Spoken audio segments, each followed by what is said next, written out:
বিয়েতে সাধারণত বলা হয় মৃত্যু পর্যন্ত হামকে থাকব, তাই না? কিন্তু যদি ব্যাপারটা এখানেই শেষ না হয়, মানে মৃত্যুর পরেও যদি এই বন্ধনটা টিকে থাকে। হ্যাঁ, ঠিকই শুনছেন।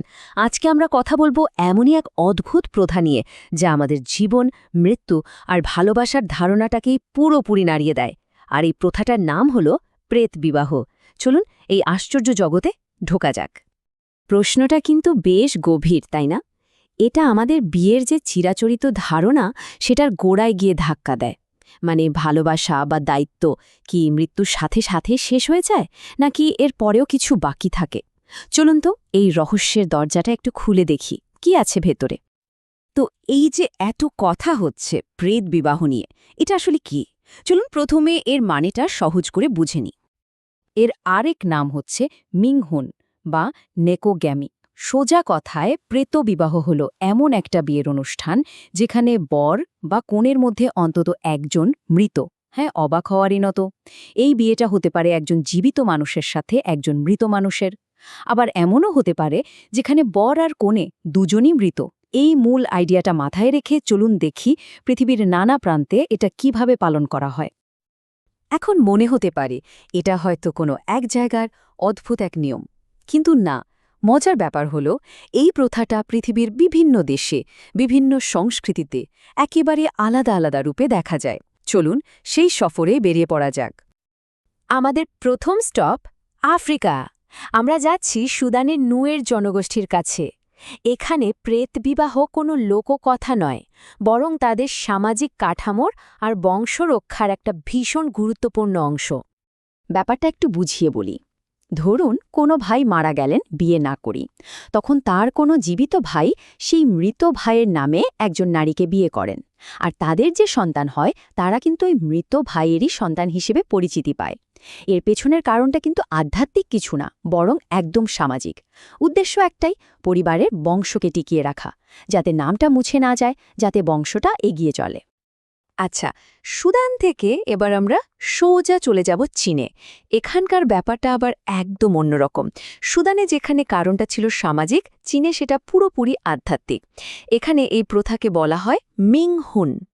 চীনে একটা গভীর বিশ্বাস কাজ করে। তারা মনে করে কেউ যদি অবিবাহিত অবস্থায় মারা যায়, তাহলে পরকালে তার আত্মা একা আর অতৃপ্ত হয়ে ঘুরে বেড়ায়। আর এই অতৃপ্ত আত্মাই নাকি জীবিতদের জীবনে নানারকম দুর্ভাগ্য আর অশান্তি নিয়ে আসে। আর ঠিক এই কারণেই চীনে প্রেত বিবাহের আয়োজন করা হয়। এটা শুধু দুটো মৃত অবিবাহিত মানুষের বিয়ে দেওয়াই না, কখনো কখনো একজন জীবিত মানুষের সাথেও মৃত সঙ্গীর বিয়ে দেওয়া হয়। মূল উদ্দেশ্য হল পরকালে সেই একাকী আত্মাদের শান্তি দেওয়া। অনেক সময় তো রীতিমতো জাঁকজমক করে অনুষ্ঠান হয়, মূর্তি বানিয়ে, সব নিয়মকানুন মেনে। এর মাধ্যমে মৃতদের সামাজিক মর্যাদা দেওয়া হয়, তাদের একাকিত্ব দূর করা হয়। মানে এটা জীবিত আর মৃতের জগতের মধ্যে একটা ভারসাম্য রাখার চেষ্টা। এতক্ষণ তো আমরা প্রাচীন প্রথার কথা শুনলাম, কিন্তু এবার এমন একটা দেশের কথা বলবো যা শুনলে হয়তো অনেকেই অবাক হবেন। আমরা যাচ্ছি ফ্রান্সে। এখানেও এই প্রথাটা আছে, কিন্তু কোনো আধ্যাত্মিক বিশ্বাস বা বংশ রক্ষার জন্য নয়। এখানে এটা রীতিমতো আইন স্বীকৃত, আর এর পেছনে যে কারণটা আছে সেটা হলো ভালোবাসা আর স্মৃতি। ভাবা যায়, ফ্রান্সে ১৯৫০-এর দশক থেকে এটা আইনত স্বীকৃত। তবে হ্যাঁ, এর জন্য কিছু শর্ত আছে। যেমন প্রমাণ করতে হয় যে মৃত ব্যক্তি বেঁচে থাকতে বিয়ে করতে চেয়েছিলেন, আর এর জন্য স্বয়ং ফ্রান্সের রাষ্ট্রপতির অনুমোদন লাগে। এর কারণ হতে পারে ভালোবাসা, হতে পারে মানসিক শান্তি বা সন্তানের আইনি স্বীকৃতির বিষয়। এটা সত্যি অন্যরকম, তাই না? যেখানে একদিকে এটা সামাজিক বা আধ্যাত্মিক রীতি, সেখানে ফ্রান্সে এটা অসমাপ্ত ভালোবাসার এক আইনি স্বীকৃতি। তাহলে দেখুন, একই প্রেতবিবাহ, কিন্তু ৩ জায়গায় ৩ রকম কারণ। সুদানে বংশরক্ষা, চীনে আত্মার শান্তি, আর ফ্রান্সে ভালোবাসা আর আইনি স্বীকৃতি। একই প্রথা, কিন্তু এর পেছনের ভাবনা, উদ্দেশ্য সবকিছুই কতটা আলাদা। আমরা তো ৩টে আলাদা আলাদা উদাহরণ দেখলাম, কিন্তু আসল প্রশ্নটা হলো, মানুষ কেন এমন একটা প্রথা তৈরি করল? এর মূলে ঠিক কোন মানবিক অনুভূতিগুলো কাজ করছে? চলুন এবার সেই গোড়ার কারণগুলো খোঁজার চেষ্টা করি। দেখুন, মোটা দাগে আমরা ৪টে মূল কারণ খুঁজে পাই। প্রথমত বংশরক্ষা, পরিবারের নাম আর ঐতিহ্যকে টিকিয়ে রাখার একটা তীব্র আকাঙ্ক্ষা। দ্বিতীয়ত আত্মাকে শান্ত করা, মানে জীবিত আর মৃতের জগতের মধ্যে একটা শান্তি আর ভারসাম্য বজায় রাখা। তৃতীয়ত সামাজিক পূর্ণতা, মৃত্যুর পরেও একজনকে বিয়ের সামাজিক মর্যাদা দেওয়া, তাকে সঙ্গী দেওয়া আর সবশেষে ভালোবাসা প্রকাশ। যে বন্ধনটা মৃত্যু এসে থামিয়ে দিয়েছে সেটাকে সম্মান জানানো, একটা মানসিক শান্তি খুঁজে পাওয়া।